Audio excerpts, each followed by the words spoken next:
Siempre me vi como un libro cerrado, mis páginas selladas por años de rutinas inquebrantables y una prudencia casi asfixiante, pero aquella tarde, en el silencio polvoriento del viejo archivo, una fisura se abrió, revelando una verdad que me aterraba y me excitaba a partes iguales.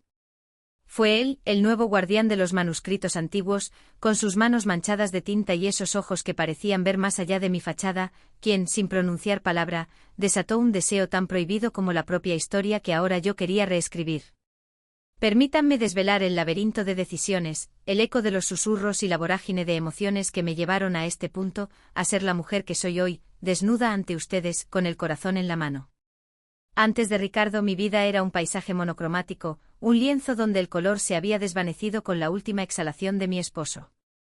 A mis 58 años me había resignado a ser la sombra educada, la viuda impecable que cocinaba bizcochos para la parroquia y sonreía con la misma cortesía con la que el sol de Sevilla se ponía cada tarde, predecible, gentil, sin sorpresa. El lino de mis vestidos, siempre en tonos neutros, beige, gris perla, blanco roto, era un reflejo de mi alma, una barrera táctil que protegía la piel que yo misma había olvidado. Me movía por mi piso, por las calles de Triana, como un fantasma bien portado, invisible incluso para mí. La soledad, esa compañera silenciosa, tejía un sudario de seda fría alrededor de mi existencia. Clara siempre ha sido mi antítesis, una llamarada de vida vestida con los colores vibrantes del Real Alcázar, con risas que resonaban como campanadas de fiesta. Su marido, Ricardo, era para mí una extensión de ese brillo. Un hombre joven, sí, de una belleza que quita el aliento, con esa piel morena que el sol andaluz besa sin piedad, y ese carisma que te envuelve como el aroma de un zahar en plena floración. Lo conocía, claro, desde que se casaron. Lo había visto en cenas, en reuniones familiares, siempre como el marido de Clara. Una figura amable, distante, pero jamás una presencia que alterara mi pulso. Hasta aquella noche de primavera. La memoria se aferra a los detalles, a la textura del aire, a la luz tenue de la lámpara del salón de Clara. Me había atrevido a salir de mi paleta habitual, un vestido de seda bugambilla, suave, que caía con fluidez hasta la media pierna. No era ceñido, pero la tela se deslizaba con cada movimiento y el escote, discreto, dejaba ver la curva de mis clavículas, un atisbo de piel que rara vez exponía. Mis tacones bajos de charol negro, apenas 3 centímetros, me daban una seguridad tenue. Mis canas plateadas, recogidas en un moño bajo, enmarcaban un rostro que yo creía borrado. Me sentía diferente, un color inusual en mi propio paisaje. Fue cuando Ricardo se inclinó para ofrecerme una copa de Jerez. Su perfume, una mezcla sutil de sándalo y cítricos, me rozó como una promesa. Llevaba una camisa de lino blanca, ligeramente desabotonada, dejando ver un atisbo de su pecho, un vello oscuro y rizado que me atrajo la mirada por un instante. Sus ojos. Esos ojos profundos y oscuros como la noche andaluza, se cruzaron con los míos. Y en ese cruce hubo un segundo de más. Un segundo que derribó mi equilibrio cuidadosamente construido. Un temblor casi imperceptible me recorrió la piel, como la seda fría de mi camisón al despertar en una noche de insomnio. Aparté la mirada, fingí que nada pasaba, pero mi corazón latió, sí, latió como si hubiera vuelto a tener 20 años, bailando una sevillana por primera vez con la sangre en ebullición. Clara reía, su voz llenaba la sala con anécdotas de sus vacaciones, pero yo ya no escuchaba. Estaba en otro lugar, en algún rincón olvidado de mi mente donde una chispa, apenas perceptible, comenzaba a encenderse.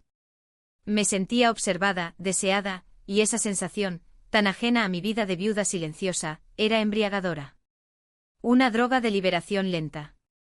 En cada roce fugaz de su mano al pasar el pan, en cada mirada que se demoraba un segundo más, sentía un calor subir por mi pecho. No era vergüenza, no. Era reconocimiento. Por fin, alguien me veía.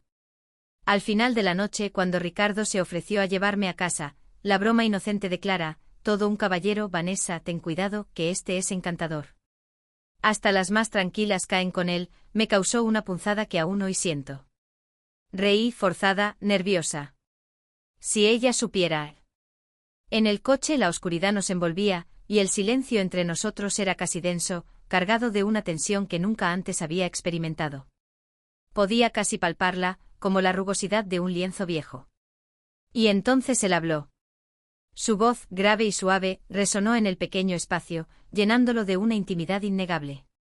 ¿Sabes que eres hermosa, Vanessa? Pensé que había oído mal.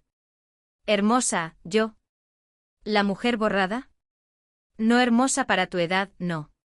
Solo hermosa. Y ahí mi corazón se desbocó por completo. Sentí una calidez subir por mi pecho, no ya de reconocimiento, sino de un deseo que creía muerto. El pulso se me aceleró en el cuello, las mejillas se me tiñeron de un rubor que creí olvidado para siempre. En ese instante él apoyó su mano sobre la mía, que descansaba en mi regazo. Simple, suave pero firme. La piel de su palma, ligeramente áspera, se encontró con la suavidad de la mía, y no retiré mi mano. Al contrario, mi cuerpo se relajó, se abandonó como si hubiera estado esperando ese gesto durante una eternidad, esperando ser tocado con una delicadeza que solo ahora comprendía. Al llegar frente a mi casa, mi pequeño piso con vistas al patio de naranjos, me acompañó hasta la puerta. Mi respiración era corta, la garganta apretada por la expectativa. El aroma del zahar, tan dulce en la noche, se mezclaba con el sándalo de su perfume. Y entonces susurró con esa voz que me derretía: ¿quieres que suba? Solo por un té. Dudé un segundo diminuto apenas perceptible. Pero abrí la puerta. Lo que no sabía todavía era que ese té se convertiría en el comienzo de un torbellino, una caída, un vuelo, un renacer y quizás, una traición inevitable. Subió, y yo temblé. No sé qué fue lo que me impulsó a abrirle esa puerta. Tal vez la soledad. Tal vez esa mirada que me lanzó, tan desarmante, tan profunda. O tal vez esa necesidad casi vital de ser vista por fin como una mujer, no como una viuda olvidada. Entró sin decir una palabra. Sus pasos resonaron en el pasillo, tranquilos, seguros, llenando el vacío que mi casa había acumulado con los años.